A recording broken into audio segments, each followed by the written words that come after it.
Uh, Baik, Bismillahirrahmanirrahim. Assalamualaikum warahmatullahi wabarakatuh. Alhamdulillahi rabbil alamin. Nahmaduhu wa nasta'inuhu wa nastaghfiruh wa na'udzu billahi min syururi anfusina wa min sayyiati a'malina. May yahdihillahu fala mudilla lahu wa may yudlil fala hadiya lahu. Asyhadu an la ilaha illallah wahdahu la syarika lahu wa asyhadu anna Muhammadan abduhu wa rasuluh. Allahumma himna rushdina wa'idna min syarri nafsina rabbi zidna ilman nafi'an warzuqna fahma. Allahumma fahman nabiyyin wa hifzal mursalin wa ilhamal malaikatil muqarrabin birahmatika ya arhamar rahimin. Subhanaka la ilma lana illa ma 'allamtana innaka antal alimul hakim. Wala haula wala quwwata illa billahil aliyyil azim. Amma ba'd. Alhamdulillah, pertamanya kita syukur pada Allah Subhanahu Wa Taala di atas kesempatan pada pagi ini untuk kita sama-sama berada dalam majlis ilmu. Mudah-mudahan Allah Subhanahu Wa Taala akan menambahkan iman kita kepadanya, menambahkan ketaatan kepada Allah, dan semoga Allah Subhanahu Wa Taala memberikan kemanisan kepada kita dalam ketaatan dan juga kemanisan kepada kita dalam membaca ayat-ayatnya, insya-Allah. Amin ya rabbal alamin. Baik, untuk tuan-tuan, puan-puan, ibu-ibu, ayah dirahmati Allah, terima kasih yang menonton, yang setia bersama menantikan live ini saban minggu. Ala kulli hal, untuk permulaan ni sukalah untuk saya kita sama-sama berukhuwah. Saya tengok dulu di komen-komen yang dah menghantar. Waalaikumsalam warahmatullahi. Kemudian siapa lagi? Waalaikumsalam warahmatullahi. Okey, baik, terima kasih kepada semua. InsyaAllah hari ini kita akan sambung lagi tafsir surah Ar-Rahman, dan insyaAllah kita akan tengok pada ayat yang ke-17. Jadi minta jasa baik kepada semua untuk sharekan live ini di Facebook masing-masing, dan mohonlah jasa baik untuk tonton sebarkanlah, sama ada di Facebook, di WhatsApp dan sebagainya. Baik, insyaAllah hari ini kita akan sambung pada ayat yang ke-17 setelah kita melalui 3 kuliah berkaitan tentang surah Ar-Rahman. Kita dah melihatlah beberapa bukti-bukti, tanda-tanda daripada Allah Subhanahu Wa Taala yang menceritakan, yang menggambarkan kepada kita siapakah Ar-Rahman. Siapakah Ar-Rahman? Yang ini saya tak perlu ulanglah. Allah lah yang menciptakan kita. Allah Ta'ala lah yang menjalankan langit dan juga bumi. Allah lah yang mendatangkan siang dan malam. Kemudian Allah kata bagi, Allah lah yang menjadikan, yang menciptakan rezeki makanan kepada kita daripada biji-bijiannya, daripada buah-buahannya, daripada buah kurmanya. Dan Allah lah yang menciptakan manusia dan jin. Segala bentuk alam ni, semua yang ada di alam ni, semuanya di bawah penciptaan Allah Subhanahu Wa Ta'ala. Sebab itu, selain daripada Allah, kita panggil sebagai makhluk. Dan Allah Ta'ala dikenali sebagai Khaliq. Okay? Semua selain daripada Allah, semuanya digelar sebagai makhluk. Bila sebut makhluk yang diciptakan, maka tidak ada sesuatu yang boleh kita sembah melainkan hanya kepada Allah Subhanahu Wa Ta'ala. Okay, baik. Terus masuk pada ayat yang ke-17. Baik, terus masuk kepada ayat yang ke-17, yang mana Allah Subhanahu Wa Ta'ala menyebutkan, saya buka share dulu.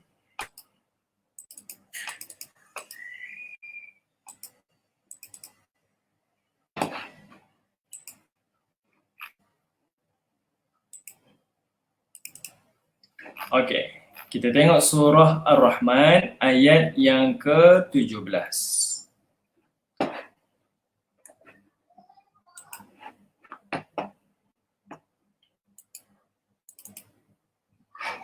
Okey, tuan-tuan yang dirahmati oleh Allah Subhanahu Wa Ta'ala, perhatikan pada ayat yang ke-17, Allah Subhanahu Wa Ta'ala menyebutkan, setelah Allah berbicara berkaitan tentang kejadian manusia daripada salsalin, salsal kal fakhar, yang ni kita dah sentuh dah, step by step manusia ni diciptakan, yang kita dah tengok pada minggu lalu, daripada ada Allah sebut dalam surah Ali Imran, Allah Ta'ala sebut dalam surah Fatir, Allah sebut dalam surah Sajadah, Allah sebut dalam surah Mu'minun, Allah Ta'ala sebut dalam surah Saffat, Allah Ta'ala sebut dalam surah Al-Hijr.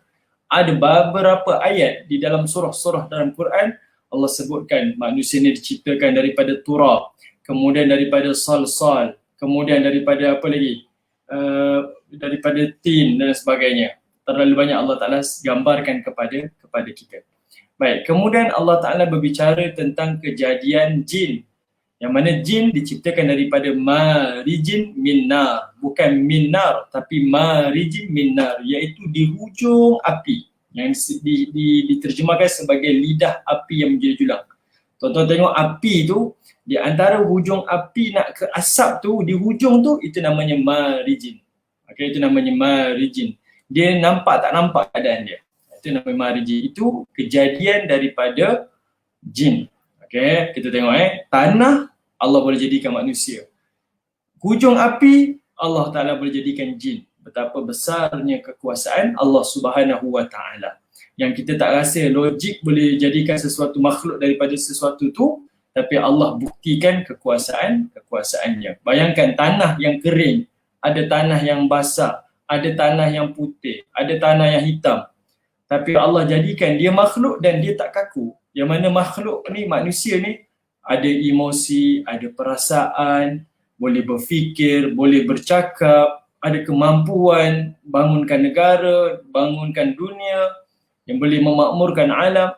Ini Allah Ta'ala punya kekuasaan. Yang ini Allah Ta'ala sebut pada peringkat awal. Yang Ar-Rahman, Allamal Quran, Khalaqal Insan, Allamahul Bayan. Ini peringkat awal yang kita dah sebut dan kita dah bincangkan, tuan-tuan. Daripada tanah sahaja, Allah jadikan manusia ni boleh bercakap, boleh bertutur, boleh berfikir, boleh memakmurkan alam dan sebagainya. Betapa besarnya Ar-Rahman, Allah Ta'ala yang Maha Pemurah.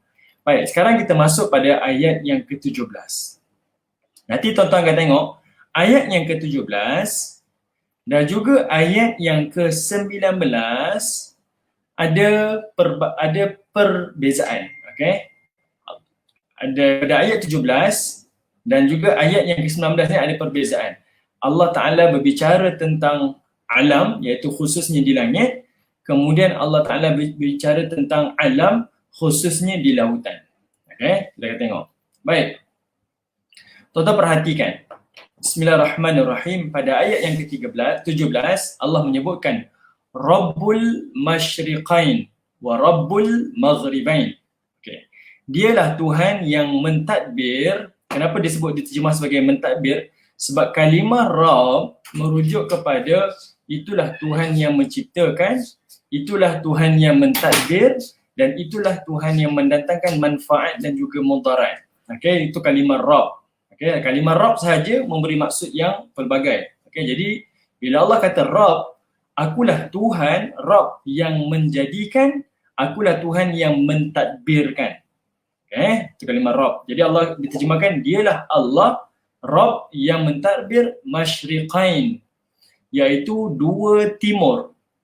Kita selalu sebut, tuan-tuan, lepas subuh syuruk. Okey, syuruk tu datang daripada kalimah ni lah. Masyriq iaitu timur. Kemudian Allah kata wa Rabbul Maghribain, dan aku Tuhan yang mentadbir Maghribain. Maghrib. Nah, kita sebut Maghrib tu iaitu barat. Okey. Dan kita tengok negara yang di hujung sekali, tuan-tuan, di barat. Hujung barat apa, tuan-tuan? Kita sebut sebagai Morocco. Dalam bahasa Arab disebut sebagai Maghribi. Okey, kalau tuan-tuan pada peta, Maghribi adalah negara yang berada di hujung barat sekali. Okey, sebagai Maghribi. Maghrib. Okey. Disebut Maghrib ni adalah barat. Rabbul Masyriqain, matahari naik kan, tuan-tuan, daripada timur, kita panggil syuruk. Kemudian matahari terbenam di barat, kita panggil Maghrib atau Maghrib. Okay, Rabbul Masyriqain, kat sini ada musanna. Masyriq maksudnya timur, tapi kalau sebut Masyriqain ni ada ya dengan nun, maksudnya dua timur. Wa Rabbul Maghribain, dan ada dua barat. Ada musanna juga kat sini, ya nun dekat sini. Okey, tuan-tuan, dari sudut bahasa Arab, sikit je kita nak sentuh dari sudut nahwu. Kalau dia menjadi masyriqin, qaf ni yang berbaris atas, berbaris bawah, itu namanya jamak muzakkar salim. Samalah, maghribain jadi maghribin, contoh. Ba yang berbaris atas jadi baris bawah, itu namanya jamak muzakkar salim. Bila sebut jamak, maka dia bilangannya 3 ke atas, 3 dan lebih. Itu maksudnya jamak. Tapi kalau dia berbaris atas macam ni, sebelum ia berbaris atas, maka disebut sebagai musanna. Bilangannya 2. Dia takkan jadi 1, takkan jadi 3 ke atas, dia mesti 2. Okey. Kalau kita tengok kalau kita tengok sebutan kita selalu sebut Muslim, seorang lelaki beragama Islam. Kalau kita sebut muslimin, maknanya ramai orang-orang Islam. Jarang kita sebut. Ada juga menggunakan perkataan muslimaini, 2 orang lelaki yang beragama Islam. Okey, tak apa, itu dari sudut bahasa Arab dah. Cuma kita tengok barisnya berbaris atas bermaksud musanna. Ada 2 timur dan di sini ada 2 barat. Kenapa Allah Ta'ala menyebut kalimah ada 2 timur, ada 2 barat? Okey, itu persoalannya. Kenapa Allah Ta'ala sebut 2 timur, 2 barat? Adakah tersalah?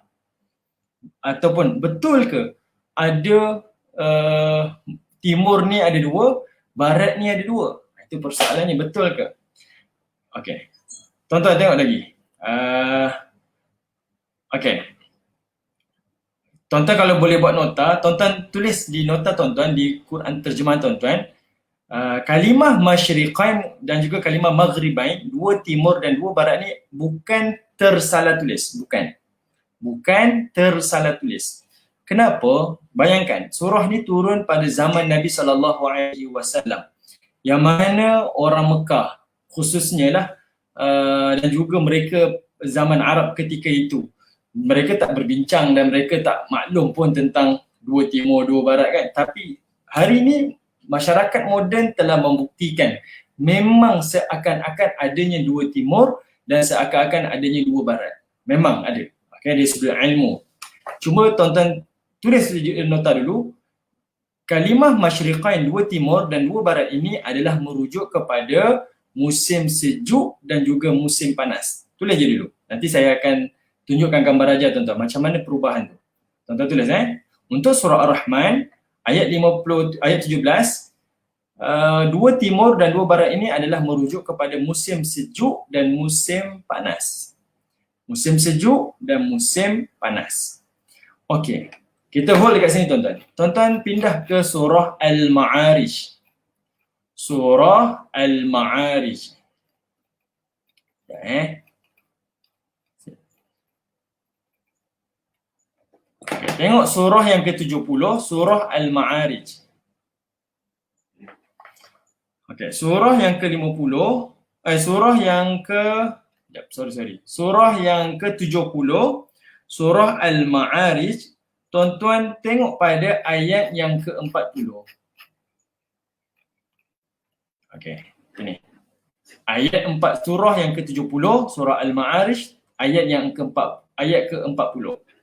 Allah menyebutkan fala uqsimu bi rabbil masyariq wal magharib inna laqadirun.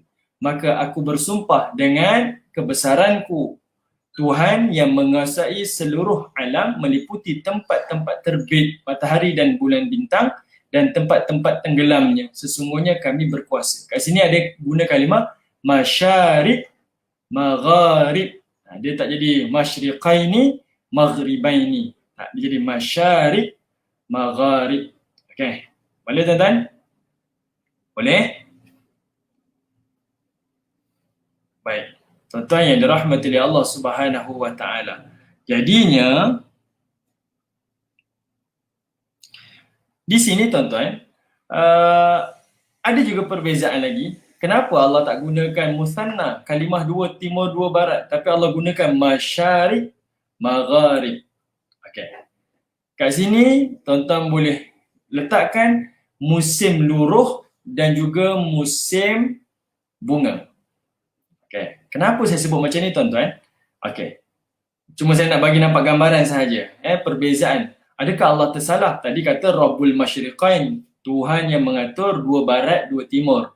Sekarang Allah kata dialah yang mengatur, Tuhan yang mengatur tempat barat dan juga tempat timur. Okey. Baik, tuan-tuan yang dirahmati oleh Allah Subhanahu wa taala. Kita kembali balik surah Ar-Rahman. Kembali pada surah Ar-Rahman, nanti saya akan tunjuk balik kepada tuan-tuan. Macam mana perbincangan para ulama sehingga boleh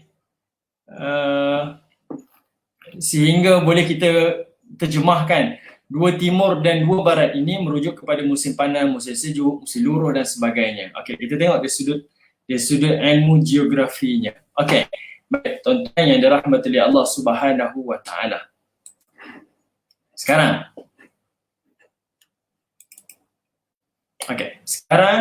tuan-tuan yang dirahmati oleh Allah, macam mana nak tengok dua timur dan dua barat itu merujuk kepada merujuk kepada musim panas dan juga musim sejuk. Baik. Tuan-tuan perhatikan saya punya nota. Saya akan tunjuk kepada tuan-tuan gambar raja. Dan gambar raja ni tuan-tuan akan perhatikan. Saya minta maaf kalau mungkin kita agak detail, tapi saya rasa tak ada masalah kan. Saya nak detailkan sedikit supaya kita nampak yang mana mungkin satu masa ayat-ayat ini tak mampu diterjemahkan. Mereka yang mendengar terus mengimani sebab ini adalah ayat Quran, wahyu daripada Allah direct. Tapi kita yang dah menemui, yang mengkaji, maka sudah tentu ia menambahkan lagi iman kita sebab tidak ada satu pun kesalahan daripada Al-Quran. Bahkan itu membuktikan kebenaran Al-Quran. Okay? Itu membuktikan kebenaran Al-Quran. Al-Quran dia tak membenarkan sains, tapi sains yang akan membenarkan Al-Quran. Okay? Selalu kita sandarkan, tengok sains sebut macam ni. Tengok sains, maknanya Quran ni membenarkan sains. Tak. Sains yang membenarkan apa intipati di dalam Al-Quran. Okey.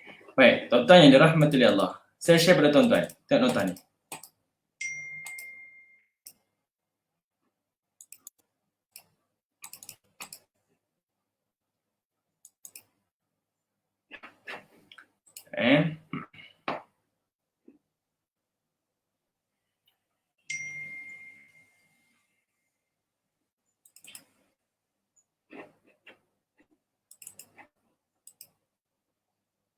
Okey.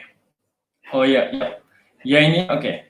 Sekarang ni tuan-tuan, kita tengok tadi dalam surah Al-Ma'arij Allah kata dia Rabbul Masyariq wa Rabbul Magharib. Okey. Dia Tuhan barat dan Tuhan timur. Kita maklumlah tempat tenggelam satu, tempat naik satu. Maknanya matahari naik satu tempat, matahari tenggelam satu tempat. Kita maklum. Tapi dari sudut ilmu geografi, kita boleh perhatikan dekat sini. Kenapa saya kata tadi itu merujuk kepada musim bunga dan musim luruh? Sebabnya, okey, tuan-tuan tak perasan, tak jelas kan? Ya, saya tukar dia punya ni. Okey, tuan-tuan perhatikan, saya minta maaf, harap-harapnya boleh nampak. Okey. Okey, tuan-tuan perhatikan dekat sini. Okey. Kenapa saya katakan tadi matahari masyariq wa magharib. Matahari terbit dekat satu tempat, terbenam satu tempat. Surah Al-Ma'arij merujuk pada musim bunga dan musim luruh. Di sini dalam ilmu geografi, ilmu sains, kita panggil ia sebagai equinox. Okey, dia ada solstice, dia ada equinox. Ada dua Satu namanya solstice, satu lagi namanya equinox. Equinox ni, tuan-tuan perhatikan. Secara kajiannya, pembuktian sainsnya, bumi kita walaupun dia sfera, maknanya dia tak betul-betul bulat, tapi dia sfera dan sfera dia adalah menyenyet. Okey, bumi kita ni dia menyenyet. Okey, dia bukan tepat, pusingan dia tu bukan tepat, dia sengit. Okey. Dan dia punya kecondongan dia adalah 23.5 darjah. Disebabkan kecondongan dia itulah berlaku musim luruh, musim bunga, musim salji, musim panas dan sebagainya. Okey, ada 4 musim kerana kecondongan dia. Berapa condong dia? 23.5. Ini kiraan yang telah dikaji oleh pakar-pakar sains, geografi dan sebagainya. Okey. Jadi tuan-tuan perhatikan, yang G satan ni maksud garisan satan atas, garisan khatulistiwa tengah, garisan jadi tengah, bawah. Okey. Baik. Bila berlaku equinox musim bunga ni dipanggil equinox March dengan equinox September. Okey. Dalam bahasa mudah, bila berlaku equinox, matahari ni dia akan tepat betul-betul dekat garisan khatulistiwa. Maknanya matahari akan berada 90 darjah, tepat. Bila dia berlaku tepat tuan-tuan, artinya masa musim masa bulan Mac dan juga masa bulan September, matahari ni memang kita akan nampak dia terbit tepat di timur dan dia akan tenggelam di barat. Tepat, kedudukannya tepat. Tetapi kalau tuan-tuan tengok matahari yang terbit pada hari ini, sampailah nanti nak menuju ke 23 September, sekarang matahari kita dia terbit ke arah utara. Okay, yang ini bukan saya punya, bukan sembang-sembang kosong tuan-tuan. Yang ini memang, dan ada perbincangan, nanti akan tunjuk keratan akhbar yang terbaru ni, ada orang cuba viralkan, menunjukkan matahari terbit bahagian utara. Sebenarnya tak, itu adalah perubahan pergerakan matahari, terbenam matahari saban tahun, memang berlaku macam tu. Okay, sebab apa? Sebab ini, kita kena faham, equinox dengan solstice. Okay, cuma yang ini menggambarkan pada surah Al-Ma'arij tadi. Yang mana surah ni kata tempat terbenam satu, tempat terbit pun satu. Okay, sebab matahari berada tengah-tengah dekat garisan khatulistiwa. Jadi dia akan naik dan tenggelam di tempat yang tepat, tempat yang sama, betul-betul di barat, betul-betul di timur. Okay. Matahari tegak di garisan khatulistiwa. Matahari tegak di garisan khatulistiwa. Okay. Saya buat nota bahasa Melayu tuan-tuan, tak apa harap okey. Okey, ni secara ringkas ni macam ni, tuan-tuan tengok. Alright. Sekarang saya nak tunjuk pada tuan-tuan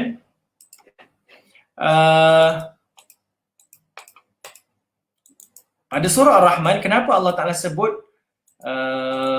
dua tempat terbit, dua tempat terbenam di barat dan di timur ni.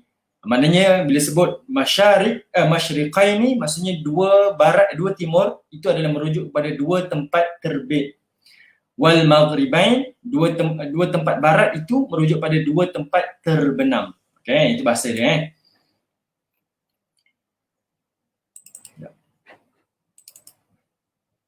Okey.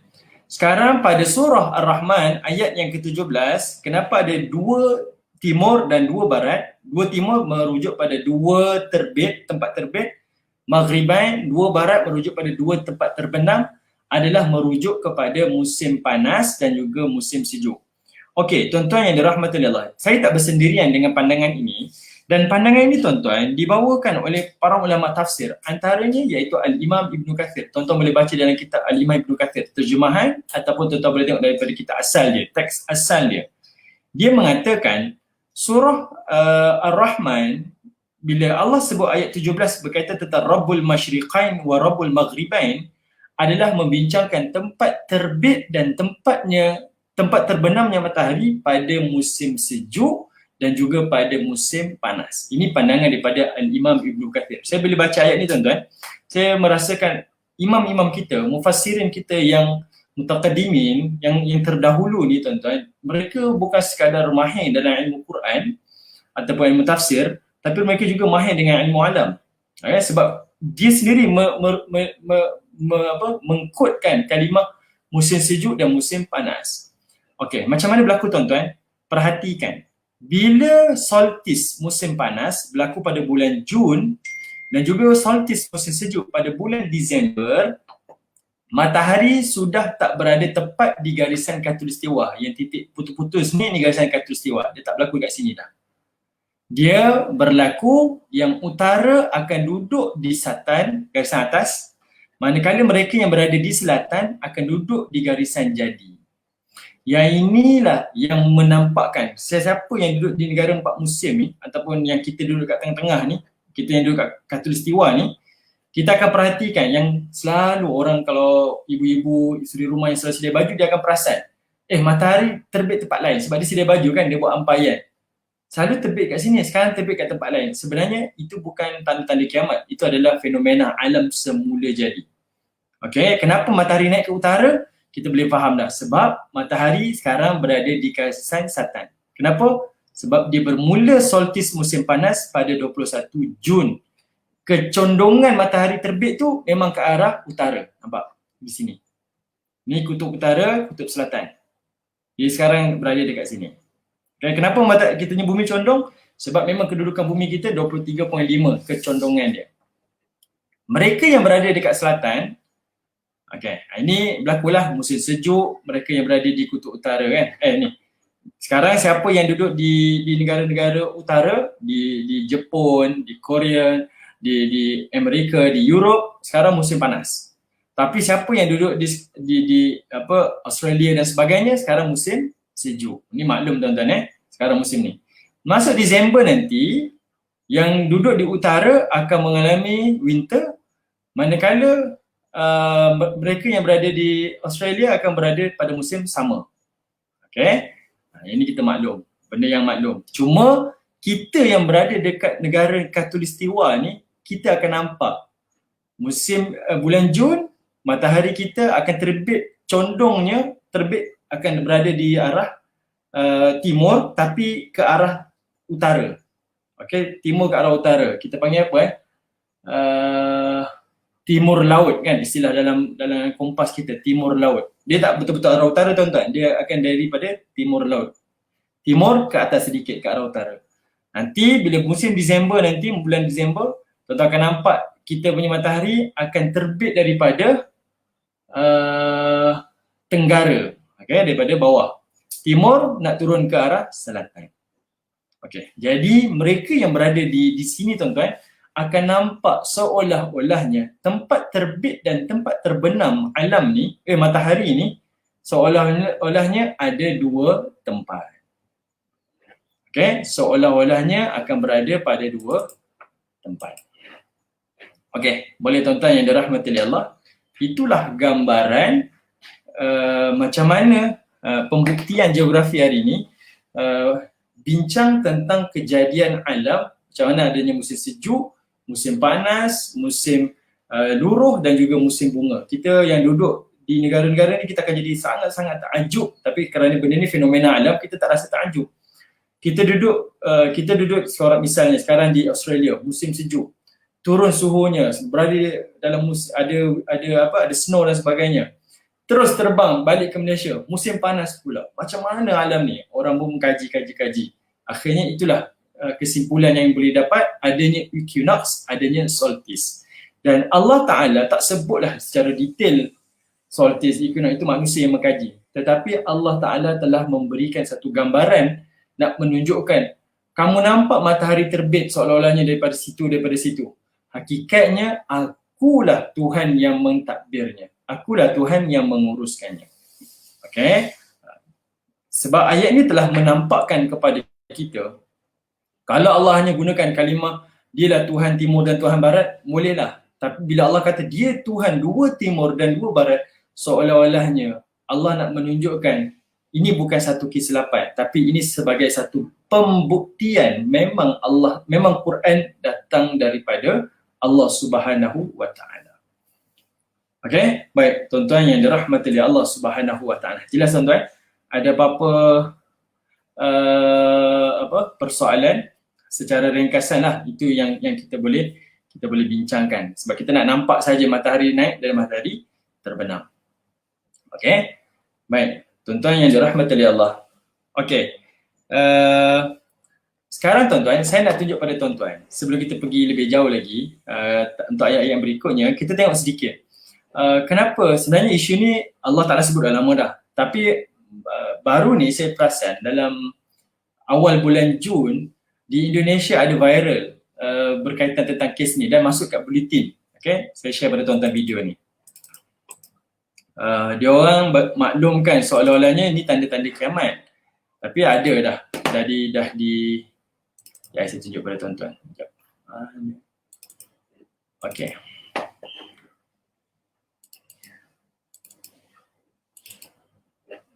Satu rakaman video yang memperlihatkan matahari terbit dari utara yang berlaku di Jeneponto tular di media sosial. Akhbar tempatan melaporkan kejadian pelik itu dirakam seorang guru menggunakan telefon bimbit sebelum memuat naiknya ke media sosial. Fenomena aneh itu dikatakan berlaku pagi kemarin. Turut menyaksikan kejadian itu beberapa rakan guru berkenaan. Selain itu, suara dalam rakaman video berkenaan turut mengaitkan kejadian itu ada kaitan dengan tanda-tanda hari kiamat. Sementara itu, kaki tangan Badan Meteorologi, Klimatologi dan Geofizika BMKG wilayah 4 Makassar, Agus Minhij mendesahkan kejadian itu. Namun katanya fenomena itu berlaku akibat perubahan cuaca sejuk dan panas. Jelasnya, fenomena matahari terbit dari utara disebut sebagai gerakan semu matahari GSM. Difahamkan sewaktu kedudukan bumi condong sekitar 23 darjah, putaran bumi di sekitar matahari yang tidak tegak menjadikan hemisfera utara menerima banyak cahaya matahari, manakala sebaliknya berlaku di selatan. Tambahan pula, kedudukan Jeneponto di Sulawesi Selatan berada pada garis lintang di selatan Khatulistiwa.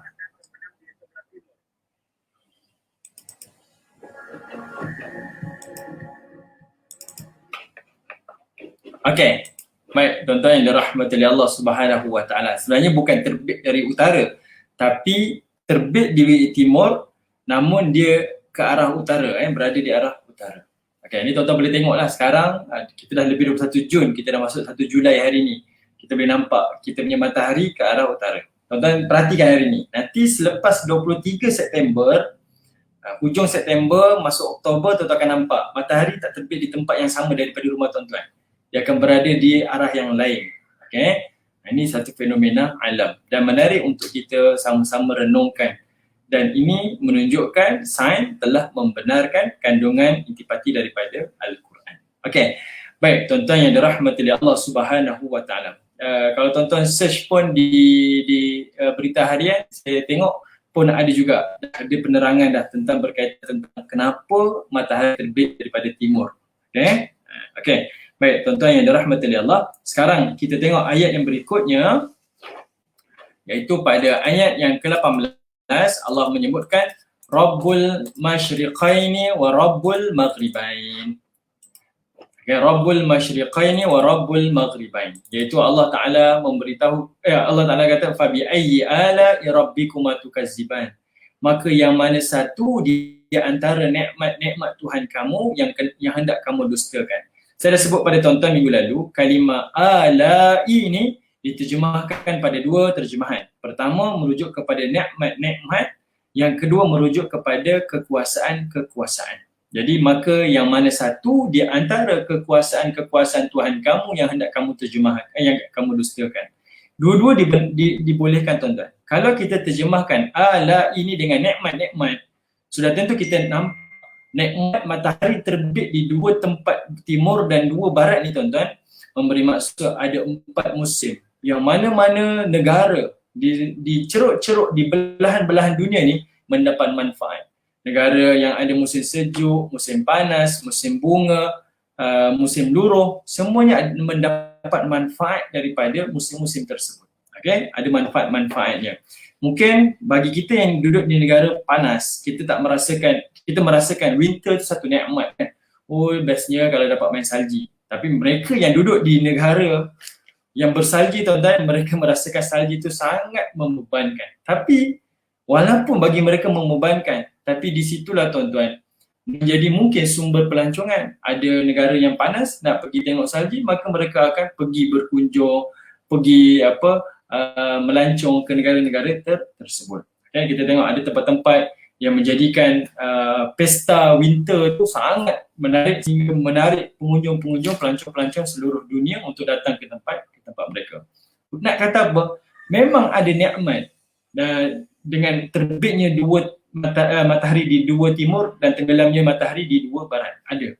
4 musim tu menjadi nikmat kepada manusia. Dan kita boleh juga terjemahkan sebagai kekuasaan, iaitu kalimah ala'i, dan di situ kita akan nampak betapa berkuasanya Allah Subhanahu Wa Taala dalam satu masa, tapi memberi suasana, musim dan keadaan iklim yang berbeza-beza. Okey, ada satu masa kita negara yang sentiasa ada 12 jam siang, 12 jam malam. Tapi di masa yang sama, negara yang lain ada yang sepanjang hari malam. Ada negara yang lain dalam waktu yang sama sepanjang hari siang. Itu membuktikan kekuasaan Allah Subhanahu Wa Taala. Sebab itu kalimah ala'i boleh diterjemahkan sebagai nikmat-nikmat, juga boleh diterjemahkan sebagai kekuasaan. Okey. Baik. Tuan-tuan yang dirahmati Allah, setelah Allah berbicara tentang alam di langit, yang mana bangsa Arab pada zaman tu boleh saksikan sendiri, okey, boleh saksikan sendiri tuan-tuan adanya perubahan di langit. Namun tiba-tiba Allah Ta'ala berbicara tentang alam di lautan, yang mana alam di lautan ni adalah benda yang agak janggal bagi bangsa Arab pada waktu tersebut. Okay, orang Arab zaman tu agak janggal lah untuk maklum apa-apa perkara yang berkaitan tentang alam laut, alam lautan, sebab mereka hidup tinggal di kawasan Sahara, di padang pasir, di kawasan betul-betul di atas tanah kan, jauh daripada lautan. Tetapi ayat ni nak menunjukkan betapa relevannya Al-Quran daripada waktu ia diturunkan sampailah pada hari kiamat. Dan relevannya Al-Quran dia bukan khusus untuk bangsa Arab di sekian negara sahaja, tapi adalah untuk manfaat kepada seluruh alam. Dan kita yang duduk di negara Malaysia hari ini tuan-tuan, kita boleh faham apa yang Allah Ta'ala highlightkan cerita tentang di langit dan apa juga Allah Ta'ala ceritakan di lautan. Zaman dahulu kita boleh bayangkan, mereka mungkin tahu cerita tentang dua timur, dua barat ni, tapi mungkin mereka tak tahu cerita tentang lautan. Okay, macam mana adanya air masin, air tawar tak bertemu, terpisah tak terpisah. Benda-benda tu mereka tak tahu, tak nampak. Okay, sebab mereka duduk di negara Sahara. Mereka hanya imani secara imani lah, sebab ni ayat wahyu daripada Allah kepada Nabi. Sekadar itu saja. Tapi kita hari ini telah mengiyakan dan membenarkan apa yang Allah Ta'ala sebutkan. Okey, tuan-tuan perhatikan. Allah Ta'ala sebut pada ayat yang ke-19. Marajal bahraini yaltaqiyan. Okey, Allah Ta'ala menyebutkan marajal bahraini yaltaqiyan.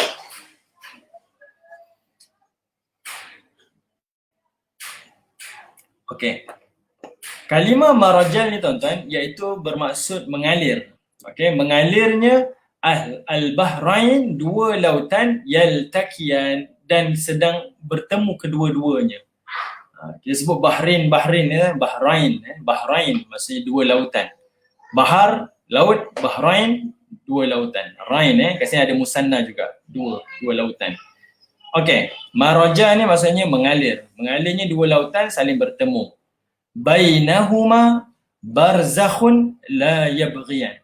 Bainahuma, di antara keduanya, dua lautan ini iaitu air masin dan air tawar, barzakh. Kita sebut alam barzah. Barzah dekat sini adalah bermaksud pemisah, dinding, tembok. Itu maksudnya barzah. Okay, kalau sini dia penyekat yang memisahkan, itu barzah. Sebab kita panggil alam barzah. Soalannya kita terpisah. Alam alam barzah ni maksudnya alam dunia nak menuju ke alam akhirat, dia berada di tengah-tengah, dia terpisah. Okey, di tengah-tengah. Itu panggil barzah. La yabghiyan, tidak saling melampaui batas. La yabghiyan ni dua-dua tu tak melampaui batas. Okey, ayat ni kita maklum tuan-tuan. Gambar-gambar pun mungkin kita dah pernah tengok dah sebelum ni. Okey, kita dah pernah tengok dah. Okey, kita dah pernah tengok gambar-gambar orang tunjukkan macam mana air laut, air masin, air sungai bertemu tapi tak bercampur. Saya cuma bawakan pada tuan-tuan dan sekadar untuk mengingatkan balik tuan-tuan gambar-gambar yang tuan-tuan pernah tengok, mengiyakan, membenarkan ayat-ayat Allah Subhanahu Wa Taala. Okey. Baik, antara yang saya boleh share dengan tuan-tuan daripada gambar Google ni,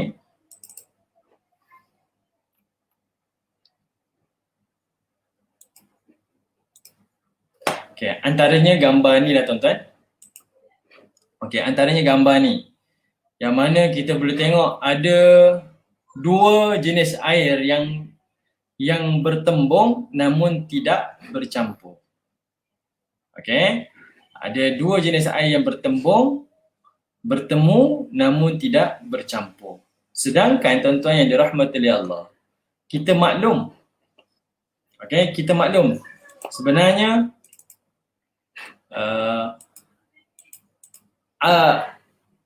air ni ataupun lautan ni, dia adalah sesuatu, bila dia banyak maka dia sangat-sangat berkuasa kan. Manusia pun air sedikit kita kawal dia, tapi bila dia banyak dia akan kawal manusia. Tetapi Allah Ta'ala membuktikan kepada kita menunjukkan kepada kita Allah Maha berkuasa mengatur alam ni, dan juga Allah mampu mengatur dan menguruskan lautan ini.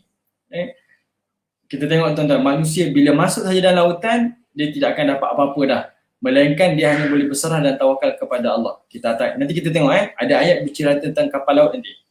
Manusia berdiri saja atas kapal, walaupun dia berdiri atas kapal tuan-tuan dengan rasa selamat, tapi berada atas tengah lautan, tidak ada jaminan keselamatan kepadanya, melainkan hanya kebergantungan pada Allah saja. Okay? Tapi Allah tunjukkan air ni dia boleh berlaku apa saja, tetapi Allah lah yang berkehendak, yang air tawar juga air masin, dia tidak akan bertemu, dia ada pemisah, dan pemisah tu Allah Ta'ala lah yang Ar-Rahman yang telah melakukannya. Okey, antara gambaran yang sangat masyhur yang tuan-tuan tengok lagi, saya share lagi tuan-tuan, iaitu Teluk Alaska. Okay. Ini gambar yang terkenal lah. Antara gambar yang terkenal yang kita boleh tengok iaitu Teluk Alaska. Ya. Okay, saya tunjuk pada tuan-tuan Teluk Alaska. Ini gambar yang kita kata selalu kita perhatikan, ada orang banyak share dekat media sosial kan. Teluk Alaska ni tuan-tuan, dia terjadi. Yang ini adalah air tawar. Ini air tawar ni. Dan ini adalah air laut, air masin. Kenapa berlaku ni tuan-tuan? Saya baca sedikit. Yang mana air tawar ni dia datang daripada dipanggil glacier. Glacier ni cairan salji. Okey, cairan salji bila dia turun, ini adalah air tawar lah. Salji ni dia akan cair di atas gunung dan dia akan cair, dia akan masuk ke dalam lautan. Dan dia akan bertemu dengan lautan yang memang duduk dalam lautan, tetapi terpisah dengan ni. Nampak? Nampak tuan-tuan? Dan dia punya jarak, dia pemisah ni tuan-tuan, bukan sedikit, tetapi cecah hampir ratusan kilometer terpisah. Seolah-olahnya ada dinding, ada tembok yang terbina secara semula jadi. Seolah-olahnya seperti itu. Kan?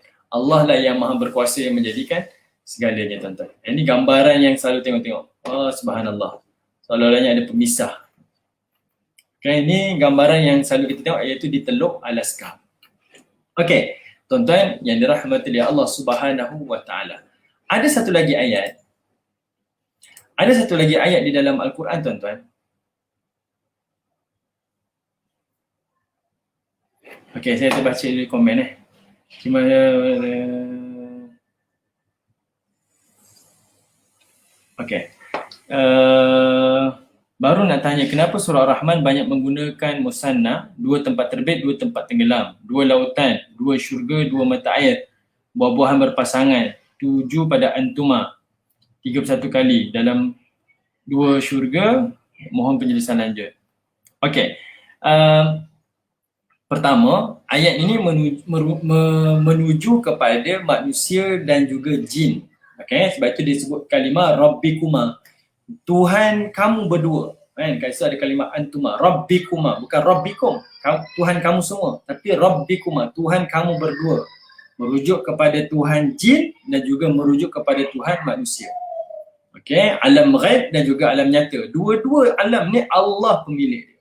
Okey, itu pertamalah. Yang kedua, secara hikmahnya nak merujuk kepada Allah itulah yang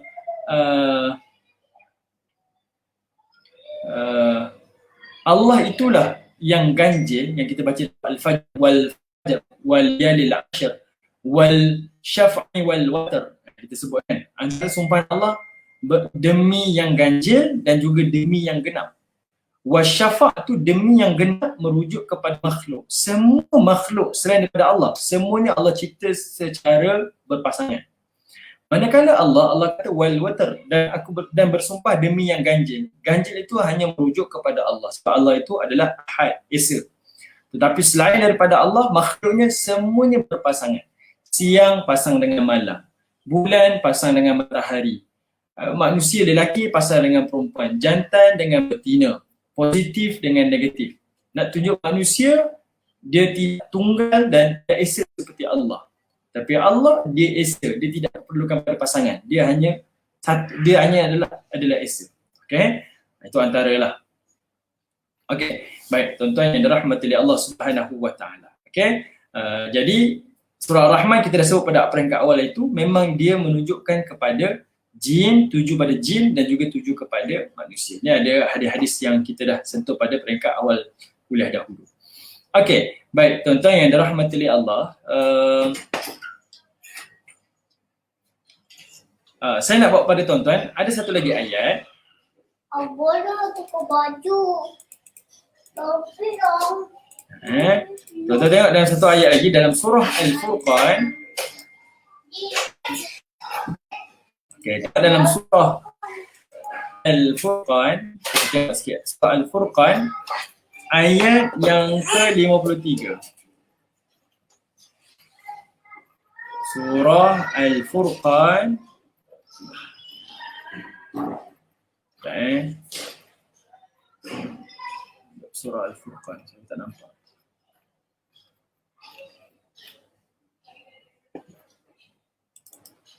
Okay. Surah Al-Furqan, tuan-tuan tengok pada ayat yang ke-53.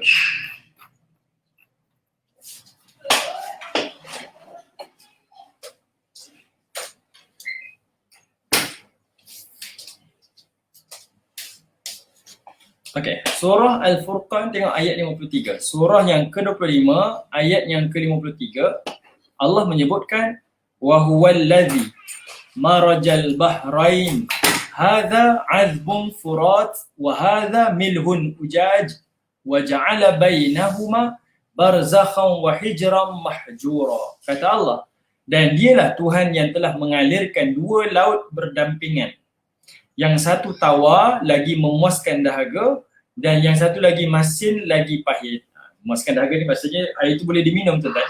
Maknanya pahit ni kelak tak boleh diminum. Serta ia menjadikan antara kedua-dua laut itu sempadan dan sekatan yang menyekat percampuran keduanya. Ada juga barzah. Tapi dekat sini barzah dia ada hijr mahjura. Okey. Di sini pada surah Ar-Rahman tadi ayat yang ke-19 itu merujuk kepada pemisah yang Allah Ta'ala yang tidak ada batasan kan. Maksudnya terpisah tadi tu, terpisah dia macam seolah-olahnya ada pemisah sedangkan ayat itu bergabung. Tengah-tengah tu tidak ada apa-apa. Tapi pada surah Al-Furqan ayat 53 ni, di sini menunjukkan ada tembok dan tembok itu adalah daratan. Okey, ini sekadar nak mengkayakan lagi tuan-tuan tengok ayat-ayat di dalam Al-Quran yang berbincang tentang ni lah. Okay, so beza tadi surah Ar-Rahman ayat 19 berbincang tentang ada dua lautan, air tawar dan air masin bertemu, tidak ada pemisah tengah-tengahnya tetapi terpisah. Tidak ada tanah, tidak ada batu-batu yang memisahkan. Tidak ada tembok, tapi ada tembok yang kita tak nampak. Dua-dua tu terpisah. Okay. Ada juga yang terjemahkan sebagai muara tuan-tuan, muara. Yang mana air sungai menuju ke air lautan tapi tak bercampur dua-dua air itu. Ada yang terjemahkan sebagai muara. Tetapi dalam surah Al-Furqan, di sini pemisahnya iaitu barzakhan wa hijran mahjura ni adalah tembok dari sudut daratan. Dan saya sekadar search secara secara main search di Google sahaja tuan-tuan, saya jumpa gambar ni. Dan saya rasa gambar ni cantik lah untuk saya share pada tuan-tuan. Iaitu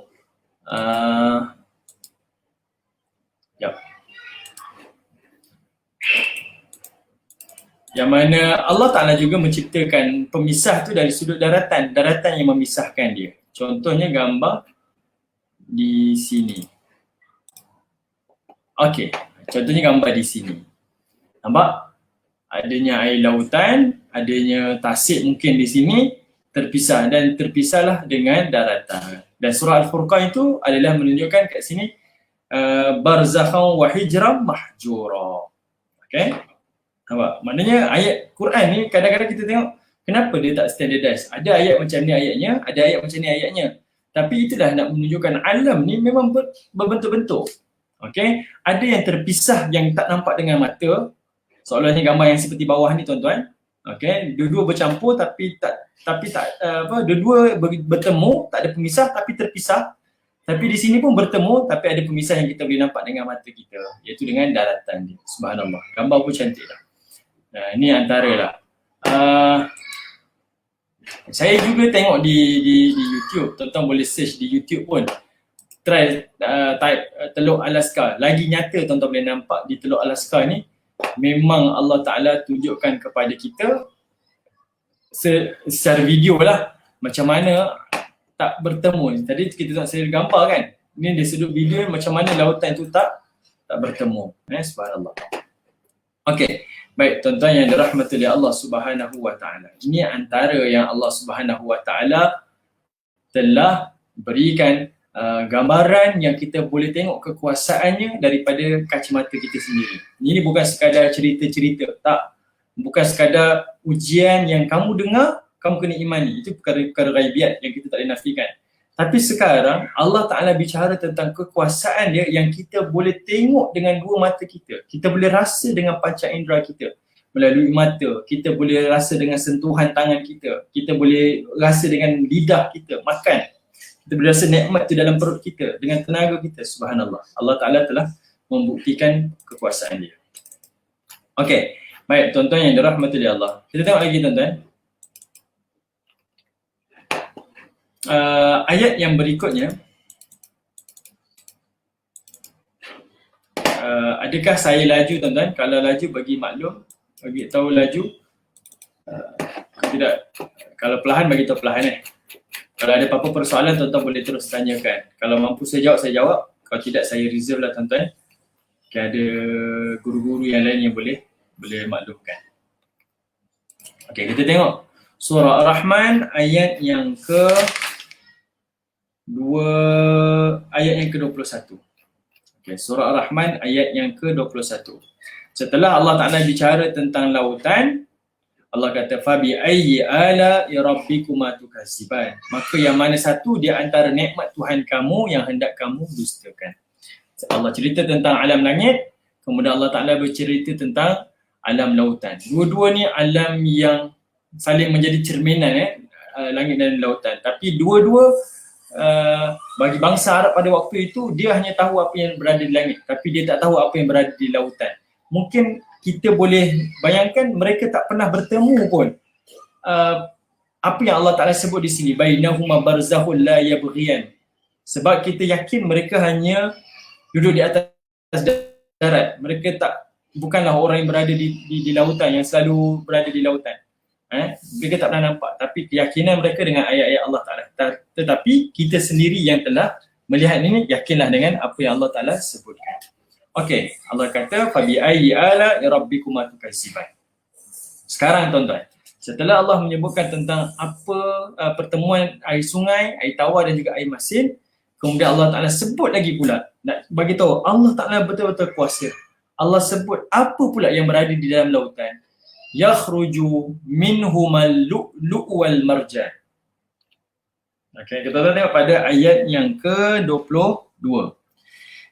Allah Ta'ala menyebutkan yakhruju minhuma, yang mana daripada kedua laut itu, yakhruju ni maksudnya keluarlah, minhuma daripada dua-dua laut itu, iaitu air masin dan air tawar tadi, al-lu'lu' wal marjan, iaitu mutiara dan juga marjan. Marjan ni batu tuan-tuan batu yang berwarna merah. Saya tunjukkan gambaran dia. Okey. Sebenarnya tuan-tuan dalam lautan ada 3 jenis. Allah Ta'ala sebut 3 ni. Pertama lu'lu', kedua marjan, yang ketiga yakut. Okey, 3 ni menjadi perhiasan. 3 ni menjadi perhiasan. Lu'lu' ni warna putih, marjan warna merah, yakut warna kuning. Okey, tuan-tuan nampak. Keluar daripada dua lautan yang Allah kata, iaitu air masin dan juga air tawar. Okey, tuan-tuan yang dirahmati oleh Allah. Kat sini ada satu lagi perbincangan yang menarik untuk kita tengok. Apa dia?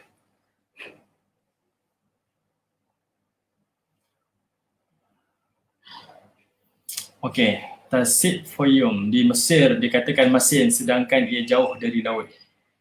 Okay. Wallahu'alam lah. Nanti saya try tengok. Mungkin benda yang menarik kan untuk kita kaji kan.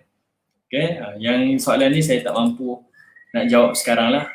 Perlukan kepada pembacaan, tanya pada orang yang lebih tahulah. Yang ni saya tak dapat jawab. Okey. Baik. Baik, untuk ayat yang ke-22 tuan-tuan. Tuan-tuan perhatikan bila Allah kata yakhruju minhuma, keluarlah daripada dua laut ini, iaitu air masin dan air tawar tadi yang bertemu tu, al-lu'lu' wal marjan.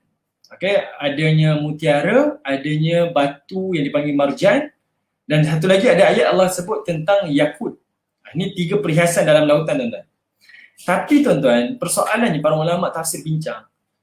Yang Allah sebut 3 benda ni, lu'lu', marjan dengan yakut ni, 3-3 ni tak ada dalam sungai. 3-3 ni berada dalam laut. Okey, 3-3 ni berada dalam laut, tak ada dalam sungai. Tetapi kenapa Allah sebut yakhruju minhuma, keluar daripada 2 benda tu. Keluar daripada 2 lautan tadi tu, air masin dan air tawar tu. Seolah-olahnya nak kata, mungkin ada orang terjemahkan al-lu'lu' mutiara dalam laut, marjan berada dalam sungai. Seolah-olah macam tu, tapi sebenarnya tidak. Lu'lu', marjan dua-dua dalam laut. Satu lagi nanti ayat kita akan jumpa Allah sebut tentang yakut pun keluar daripada laut, dia tak ada sungai. Sungai tak ada apa-apa tuan-tuan. Ada dalam laut saja, 3 benda perhiasan yang dipakai oleh manusia. Lu'lu', marjan, yakut.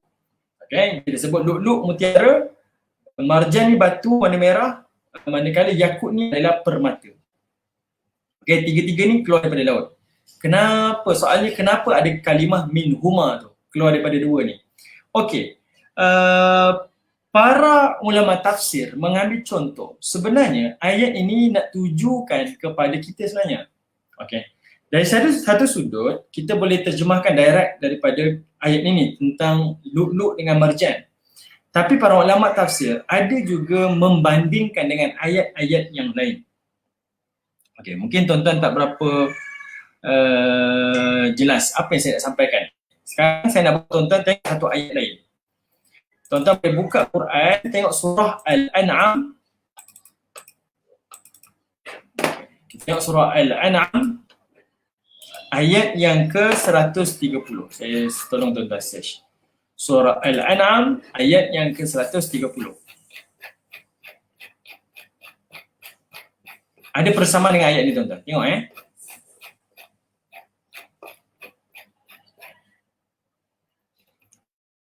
Okey. Saya ulangi sekali tuan-tuan. Kan Allah kata yakhruju minhuma al-lu'lu' wal marjan. Keluar daripada air sungai dan air laut ini adanya mutiara, adanya marjan.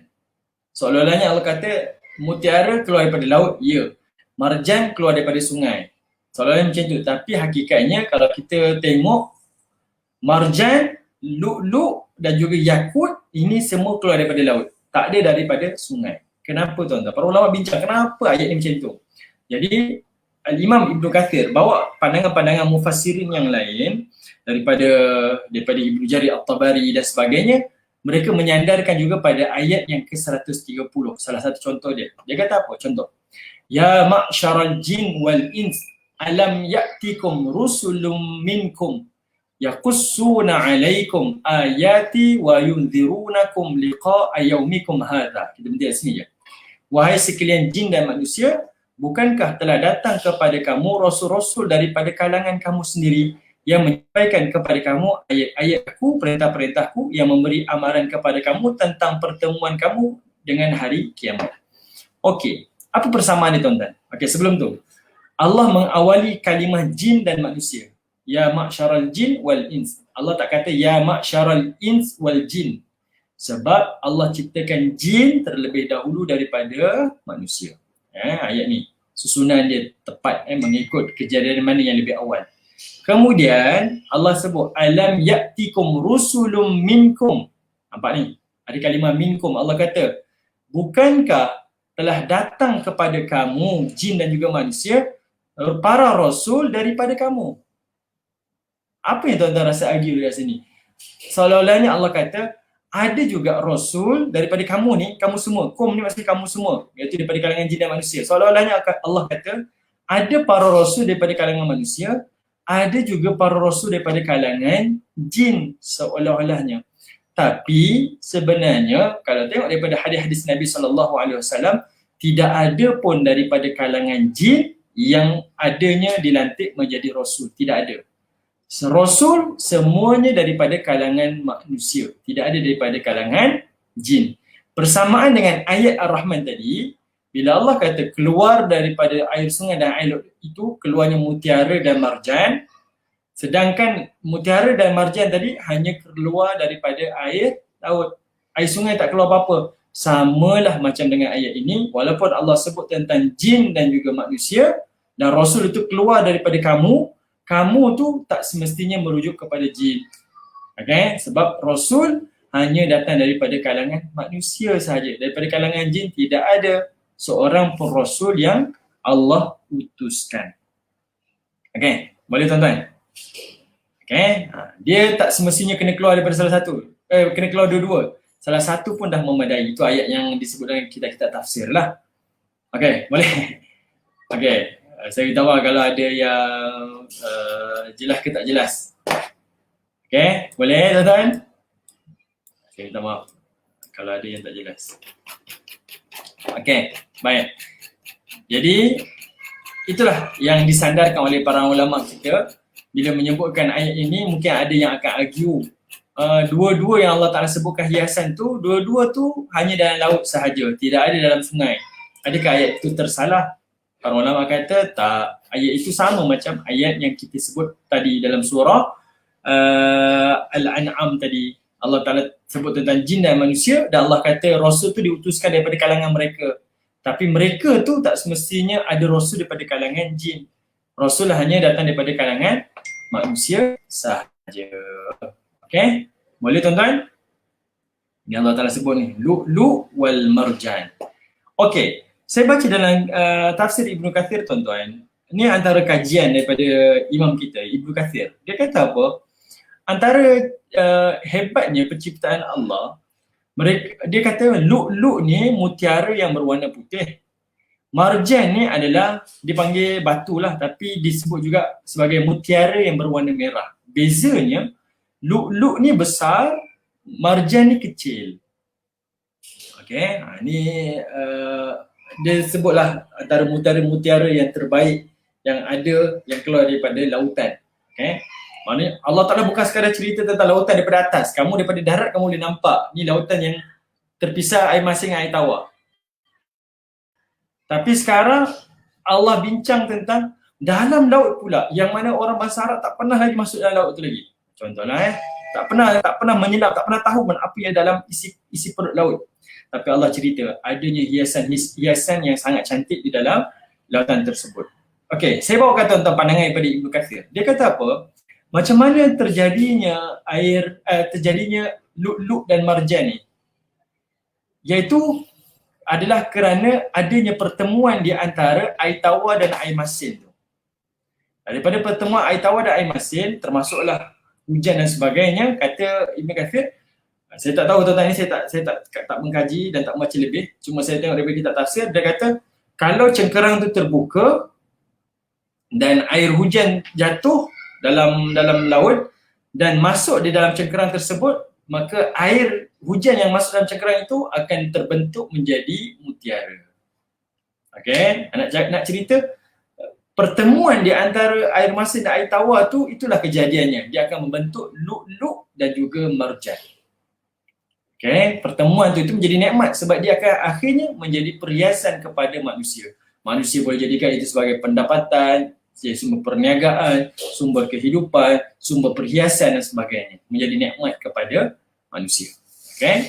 Dia jadi lu'lu' dan juga jadi marjan. Marjan ni sebenarnya dia macam batu karang juga tuan-tuan. Yang mana kita maklum juga batu karang ni dia tidak ada pada mana banyak tempat. Hanya tempat-tempat tertentu. Dan kita di negara yang kaya dengan batu karang. Sebab apa? Air laut kita punya, dalam laut kita, dataran kita ni, pentas lautan kita ni, dia tinggi, dia tak dalam, dia tinggi. Jadi pancaran cahaya matahari itu kena kepada batu-batu yang ada dalam laut ni sehingga terbentuklah hidupnya batu karang. Cuma cantiknya marjan ni, dia batu yang berwarna merah. Saya cuba bantu tuan-tuan search. Kita cuba apa yang Allah Ta'ala explain tentang marjan ni. Kita tengok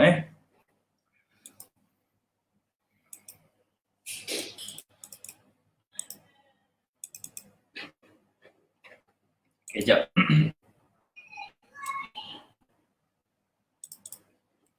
Okey.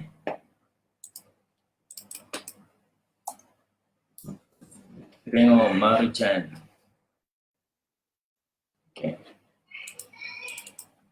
Marjan.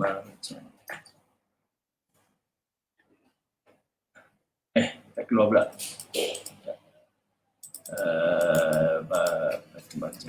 Batu marjan. Okey, batu marjan.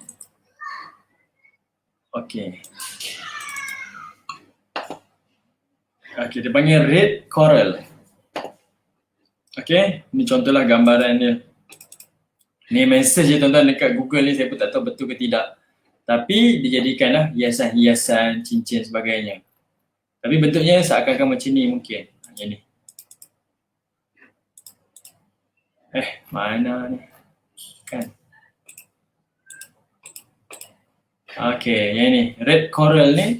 Inilah namanya marjan. Dia ambil kemudian dijadikan hiasan. Okey, ni. Kita boleh tengok gambaran-gambaran ni. Macam mana red coral ni ataupun marjan yang Allah Ta'ala sebutkan dalam Quran. Orang jadikan sebagai hiasan-hiasan dan sebagainya. Ni red coral sangat cantik. Bagai warna dia dalam dekat alam ni lah. Ni namanya marjan. Okey, baik. Yang saya jumpa, dia nanya barangan-barangan mewah. Saya baca nilainya ni memang mahal. Saya tak jumpa, saya baca dekat mana, memang mahal. 3 benda ni memang mahal, dia punya harga dia. Marjan, lu'lu', kita tahu harga lu'lu', mutiara, dan juga satu lagi yakut. Okey, yakut. Dua-dua ni harga yang sangat-sangat mahal, sangat-sangat bernilai.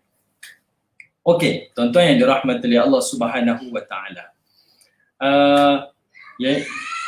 Allah Ta'ala cuma memberi gambaran sahaja kepada kita yang mana pertemuan air laut dan air sungai tadi, air masin dan air tawar tadi, satu perkara yang menakjubkan di atas daratan, namun dia ada impak juga di dalam lautan. Dia ada impak kesan dia di dalam lautan. Antaranya iaitu menghasilkan lu'lu' dan juga marjan.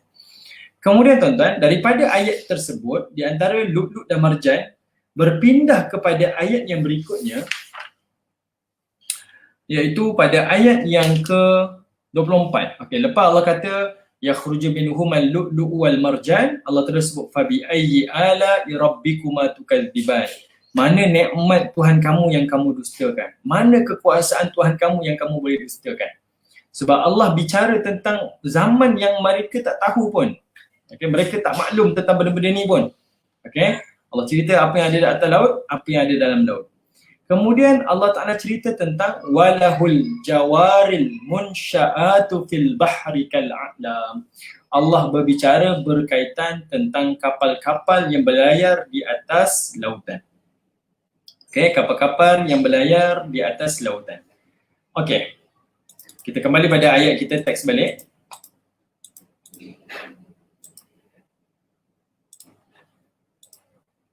Okay. Allah kata walahul jawaril munsya'atu fil bahri kal'a'lam. Tuan-tuan perhatikan pada ayat 24, Allah gunakan kalimah walahul. Walahul. Lam ni maksudnya untuk. Okay, ini lam ni kita sebut sebagai belonging tuan-tuan. Dan kepunyaan baginya. Allah lah yang memilikinya. Allah lah yang mempunyainya. Allah lah yang menguasainya. Walahul. Ayat ni mutlak tuan-tuan untuk Allah. Walahul, dan baginya. Dan dialah yang menguasai. Dan dialah yang menguasai. Tapi secara literal ayat ni, lam ni maksudnya untuknya. Allah lah yang menguasai. Allah lah yang memiliki. Sebab bila kita berada di atas lautan, sama ada atas kapal ataupun atas laut sahaja, tak ada apa-apa, ataupun kita berada di dalam lautan tuan-tuan, tidak ada satu pemilik kita. Allah pemilik mutlak. Ini Allah nak beri gambaran pada kita tuan-tuan. Perasaan yang akan hadir bila tuan-tuan cuba bayangkan saya berada di tengah lautan, tengah ombak besar ni, sama ada kita atas laut dengan kapal ataupun tidak, apa yang kita rasa masa tu? Masa tu tawakal tidak ada pada sesiapa pun. Kita tak akan minta pada sesiapa, melainkan kita akan minta hanya pada Allah. Itu kita punya connection dengan fitrah kita yang Allah dah install siap-siap. Itulah fitrah kamu. Automatik kamu akan sebut Allah. Kamu yang tak percaya Tuhan, automatik saat tersebut kamu akan sebut Allah. Kamu akan sebut Rabb. Kamu akan sebut God. Mesti kamu akan sebut. Sebab itu perasaan yang Allah Ta'ala dah tanamkan. Jadi Allah kata kat atas lautan tu, walaul, semua adalah untuknya. Semua dialah yang menguasai. Kemudian Allah kata al-jawaril munsya'atu fil bahri. Kalau tuan-tuan tengok terjemahan, dia dah terjemah direct lah. Dan dialah yang menguasai kapal-kapal yang berlayar di laut, yang kembang tinggi layarnya seperti gunung ganang. Okey, nanti saya akan terjemah kenapa Allah gunakan kalimat ni. Baik, sebelum tu, tuan-tuan tengok kalimah al-jawar. Al-jawar ni ada yang mengatakan dia datang daripada root word dia. Kata dasar dia adalah kalimah jara. Jara ni maksudnya berlari. Jim, ra, lepas tu ya yang tak ada titik tu. Jim, ra, ya tak ada titik. Jara bermaksud berlari. Kalau digunakan di atas lautan, sudah tentu kapal tak berlari, tapi kapal meluncur laju, berlayar di atas lautan. Tapi ada juga yang menggunakan al-jawar. Kalau tengok dalam kamus Mu'jam, al-jawar ni diterjemahkan sebagai ma'ul kathirul amiq, yang bermaksud lautan dalam. Lautan dalam. Seolah-olahnya Allah nak bagi tahu lautan yang luas dan lagi dalam, walahul, adalah miliknya, di bawah penguasaannya, di bawah kekuasaannya, di bawah pemilikan Allah Ta'ala. Okay. Sebab semua orang gerun tuan-tuan. Saya pernah tengok video mereka yang berada di atas pelantar tu kan, yang kerja-kerja gali minyak ni, cari gali tu tuan, di atas pelantar. Sama ada pelayar-pelayar di atas kapal dan juga mereka yang berada di pelantar ni tuan-tuan, sekali kalau ombak datang dengan dia punya kawasan semuanya tenggelam lah. Walaupun dia memang ada safety dia kan, tapi kawasan tu akan tenggelam dan semuanya dalam keadaan rasa sangat-sangat takut dengan suasana tersebut. Okay, jadi Allah kata walahul jawar. Al-jawar ni ada yang kata kalimah berlari ataupun berlayar, ada juga terjemah sebagai lautan dalam. Okay, nak tunjuk Allah Ta'ala ni sangat-sangat memilikilah apa yang berada di atas laut. Mungkin tuan-tuan yang pernah mencandak sotong, yang pernah memancing tengah lautan, mungkin tuan-tuan boleh faham. Saya bukan orang yang kaki pancing tuan-tuan. Saya bukan jenis orang yang tu. Tapi saya pernah join sahabat-sahabat saya pergi candak sotong. Ini adalah ada satu tugasan yang saya dapat adalah untuk ambil sedikit buat artikel berkaitan tentang candak sotong. Saya kena pergi, ada bawa seorang fotografer pergi tangkap gambar lah. Masa saya dapat tugasan tu, hakikatnya saya tak nak pergi sebab saya memang ada rasa takut dengan laut ni. Itu perasaan saya sendiri. Tapi bila saya atas laut tu memang takut sungguh lah, sebab tuan-tuan boleh bayangkan, kita nampak darat tu sayup tau, jauh. Dan saya berada dalam keadaan yang saya boleh bayangkan, saya tak tahu apa yang berada di dalam, apa yang berada di kiri kanan. Dan malam tu ada sedikit hujan dan ada sedikit ribut. Bayangkan kita naik satu bot ni, kita panggil tongkang kan. Bot kayu saja tu tau, orang pergi candak sotong tu. Suasana tu sampai hari ni saya boleh bayangkan.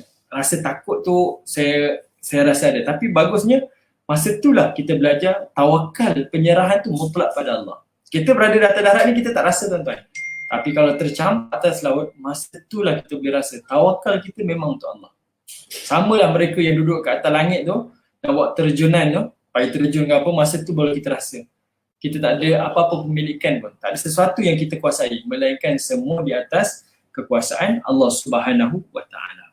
Okey, baik tuan-tuan yang dirahmati Allah. Itu kalimah al-jawar. Ada terjemah sebagai lautan dalam, ada terjemah sebagai berlayar. Kemudian kalimah al-munsya'at. Allah sengaja gunakan kalimah al-munsya'at ni tuan-tuan. Saja je. Al-munsya'at, kalau Allah Ta'ala nak gunakan kalimah kapal-kapal, Allah boleh sahaja menggunakan kalimah as-safinah, kapal. Okay, kapal. Tapi di sini Allah gunakan kalimah al-munsya'at. Munsya'at ni dia bermaksud naik ataupun tinggi. Naik ataupun tinggi. Yang mana kita boleh terjemahkan macam timbul ataupun dia terumbang-umbang, terumbang ambing, kalimah al-munsya'at ni. Seolah-olah Allah nak memberi gambaran, kapal-kapal ni yang berada di atas lautan, yang berlabuh, yang berlayar ni, dia dalam keadaan dia timbul, dia tak tenggelam. Dan kapal-kapal ni dia terumami sebab dia berombak kan. Dia bergerak, naik turun. Itu kalimah al-munsya'at. Datang daripada kalimah iaitu nasya'a. Nun, shin, alif, hamzah. Nasya'a. Al-munsya'at. Nun, shin, alif, hamzah. Kan? Itu kalimah dia. Jadi al-munsya'at yang disandarkan kepada kapal. Seolah-olah Allah kata, kapal ni berlayar dalam keadaan dia timbul. Kenapa Allah sebut kalimah al-munsya'at? Tuan-tuan tengok. Saya bagi tuan-tuan clue dulu. Apa kaitan ayat 24 dengan ayat 22? Apa yang kita boleh sandarkan dan kita nak dapat jawapan ni? Kenapa Allah gunakan kalimah al-munsya'at yang naik ataupun yang tinggi ataupun yang timbul ni? Kenapa Allah tak gunakan kalimah kapal ataupun as-safinah? Jawapan dia ada pada ayat 22 ni. 24 dengan 22. Kenapa tuan-tuan? Okey, al-jawar tadi juga boleh dikatakan sebagai ma'ul kathir amiq, iaitu lautan dalam. Ada yang terjemahkan sebagai lautan dalam.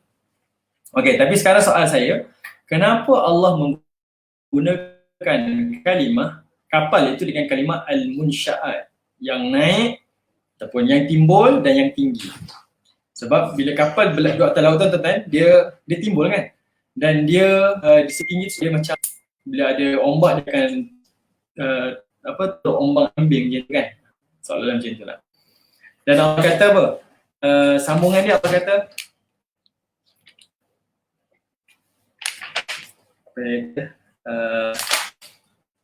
Allah kata apa, fil bahri, yang mana al-munsya'at fil bahri, dia akan tinggi, dia akan timbul di atas lautan, kal a'lam, seperti gunung ganang. Al-a'lam tu maksudnya gunung ganang, seperti gunung ganang. Kenapa tuan-tuan Allah guna kalimah al-munsya'at? Okey, saya kata clue dia pada ayat ke-22.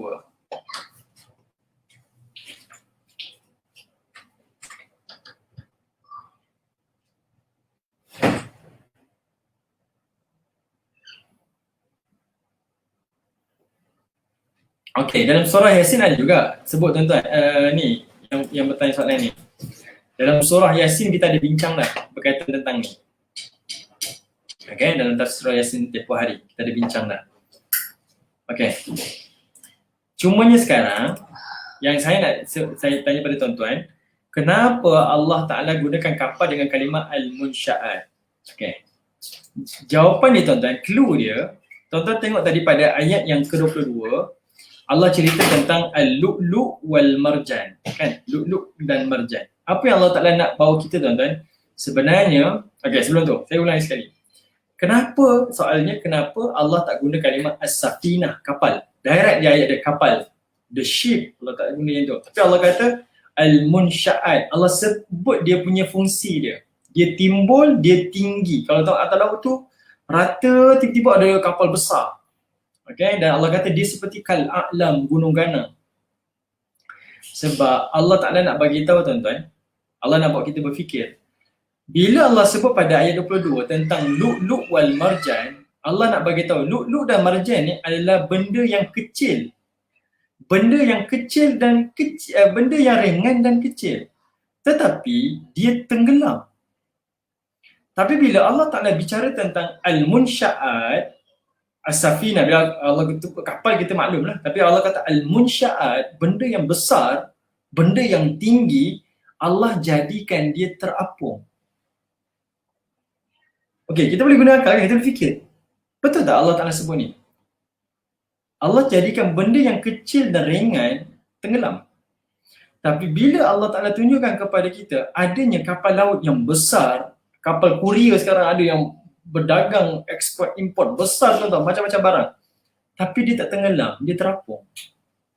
Dan Allah sebutkan kapal tu kal a'lam, seperti gunung ganang. Dia sebut gunung ganang tu besar kan, gunung besar, sepatutnya dia tenggelam, tapi dia timbul. Dekat situ Allah nak bagi tahu Allah memiliki segala apa yang dia nak, dan dia mampu nak buat apa yang dia nak melebihi apa yang kita fikirkan secara logik. Logik akal kita, benda ringan timbul, benda kecil timbul, Benda yang berat dan besar akan tenggelam. Tapi Allah kata tak semestinya.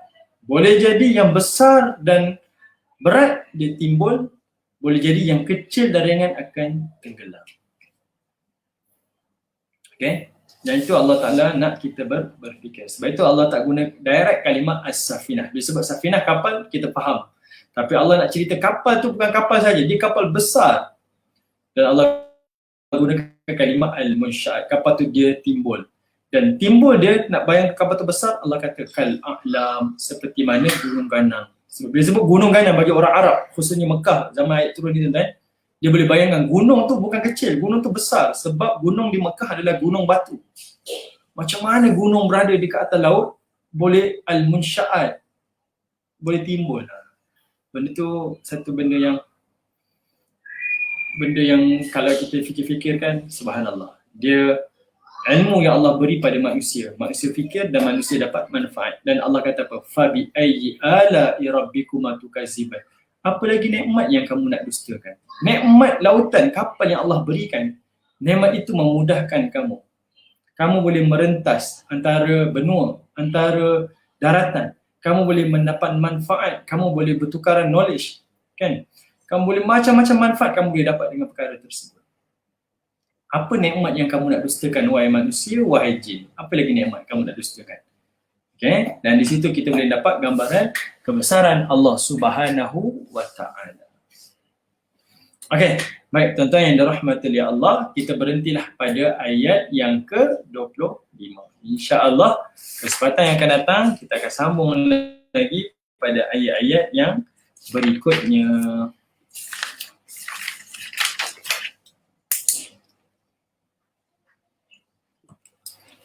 Okay, sekadar saya nak tengok ada apa-apa persoalan tak.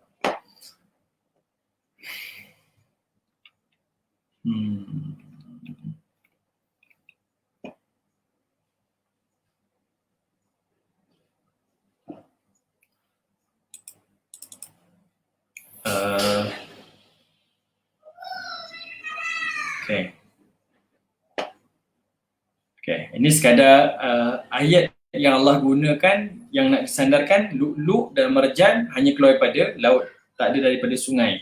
Walaupun Allah Ta'ala sebut dua-dua ni seolah-olahnya keluar daripada laut dan sungai, tapi sedangkan dia keluar daripada laut sahaja, tak ada sungai. Sama lah macam ayat surah Al-An'am ni yang mana Allah sebut jin dan juga manusia rasul yang keluar daripada mereka.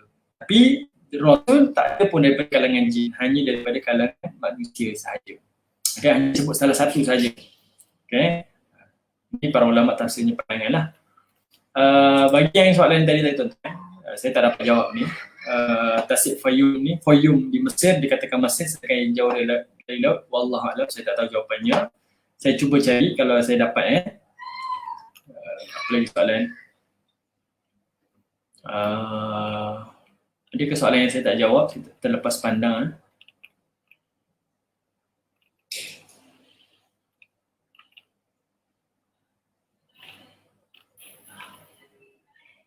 Okey, baik.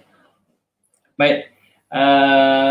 InsyaAllah kalau tak ada apa-apa persoalan, insyaAllah kita akan sambung lagi nanti pada ayat-ayat yang berikutnya, iaitu pada ayat yang ke-26 pada pertemuan yang akan datang. Semoga ada manfaat daripada majlis ini. Semoga Allah Subhanahu Wa Ta'ala terima amalan saya dan tuan-tuan. Dan semoga kalau ada kesalahan, kesilapan, mohon teguran. Kita sama-sama belajar, saya pun belajar juga. Semoga bertitik tolak daripada ini menjadikan kita rasa gembira, seronok. Allah dekatkan kita dengan Al-Quran dan beramal dengan kandungan Al-Quran, insya-Allah. Okay, saya berhenti dekat sini. Terima kasih atas tontonan yang setia bersama dengan saya, yang share live ini, yang berkongsi maklumat tentang ini. Semoga Allah Subhanahu Wa Ta'ala ampuni kita dan Allah Ta'ala terima amalan kita, insya-Allah. Jumpa lagi pada minggu hadapan. Assalamualaikum warahmatullahi wabarakatuh.